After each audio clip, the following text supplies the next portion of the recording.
Bonjour les enchanteurs, ravi de vous retrouver sur ma chaîne Inspiration Enchantée pour les guidances sentimentales du mois de mars. Alors n'hésitez pas à partager, liker, à vous abonner à ma chaîne. Je vous dis merci si cela est déjà fait. Vous avez en barre d'infos les coordonnées avec lesquelles vous pouvez me joindre si vous désirez une guidance personnalisée, si vous avez des questions, des doutes qui vous traversent. N'hésitez pas. Petit rappel, ce sont des guidances générales, ça ne peut pas parler à tout le monde. Prenez que ce qui résonne pour vous. Allez faire un tour du côté de votre signe ascendant, de votre lune et de votre Vénus pour les guidances sentimentales. Et puis rappelez-vous aussi que le temps est flexible. Les énergies dont je parle peuvent être là en présence. Vous les avez déjà vécues ou vous les vivrez au-delà du mois de mars.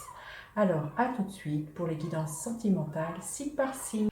Alors, les scorpions, que vous réserve votre mois de mars au niveau sentimental?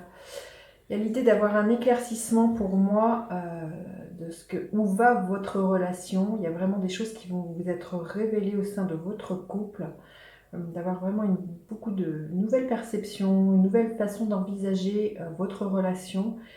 S'il y a eu un moment de brouillard, il y a eu peut-être quelques doutes, là j'ai l'impression pour vous les scorpions que tout finit par s'éclairer.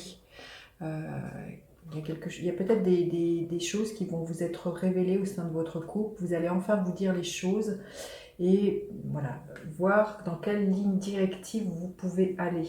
C'est le soleil en poisson. Donc il y a vraiment là l'idée de se laisser guider aussi pour moi avec ses intuitions, ses ressentis.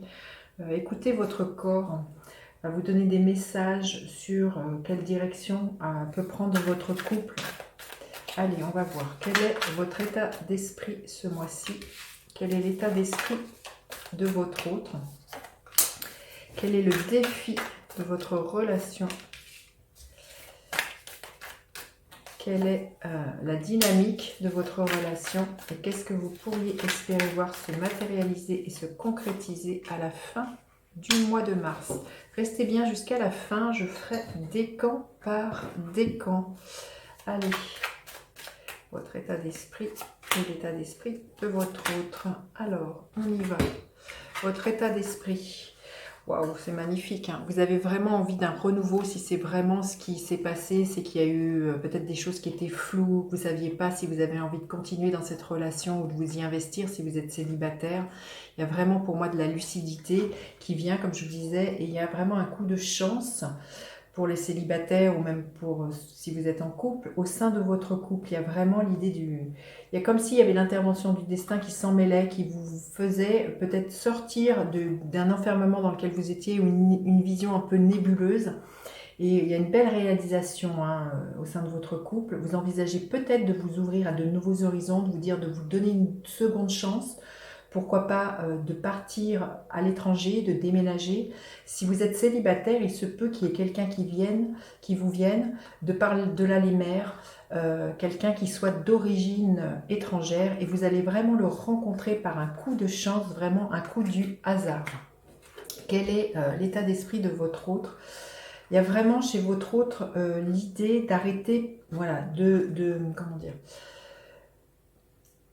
de ne pas savoir, d'être dans de ne pas savoir si je reste, si je continue dans la relation, si c'est quelqu'un qui vous vient vers vous, qui hésite entre plusieurs personnes, entre autres vous, voyez, il va d'avoir le choix. Votre hôte va finir par voilà, avoir une vision très claire de ce qu'il veut et ça va ramener un équilibre au sein de votre couple. Et si vous êtes célibataire, c'est vraiment quelqu'un qui va enfin trouver, de par le fait qu'il fasse un choix, entre autres de vous choisir, ça va permettre d'amener de la paix. Hein. Mais là, je pense que votre hôte, là, si vous êtes célibataire, c'est quelqu'un qui hésite entre plusieurs personnes. Peut-être hésite aussi entre le fait de se dire est-ce que j'ai envie de rester célibataire, est-ce que j'ai envie de m'investir. Là, il y a vraiment comme ça quelque chose qui demande réflexion, mais les choses vont s'éclairer. Hein. Alors, quel est le défi de votre relation, le roi d'épée? Le défi, c'est de dire les choses. C'est de vous rendre compte que c'est par la parole que l'on peut dénouer les choses. Vous ne pouvez pas être dans la tête de l'autre, l'autre ne peut pas savoir ce que vous pensez, et que c'est en dénouant la parole, en ayant une parole extrêmement bienveillante, en ayant des mots posés sur ce que vous voulez, justement en ayant une vision très très claire de ce que vous voulez, ça va vraiment permettre de dénouer les choses. Là, le défi, c'est de sortir de votre coquille et d'oser. Si vous êtes célibataire et qu'il y a quelqu'un qui vous plaît, osez dire ce que vous ressentez. Au pire, ben, ça ne marchera pas, mais au mieux, ben, il y a peut-être vraiment des belles choses là qui sont là pour vous, mais c'est peut-être ça pour vous, c'est de sortir de votre enfermement, de croire aussi que l'autre va deviner ce que vous avez dans votre tête, et il y a vraiment là l'idée de reprendre son pouvoir, mais son pouvoir au niveau de la parole, de la communication. Il y a peut-être l'idée aussi, eh bien pourquoi pas commencer à...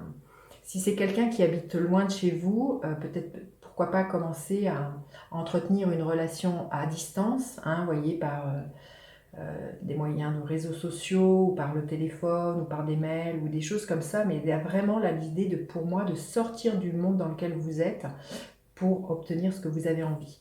Quelle est la dynamique de votre relation? Le cavalier de bâton.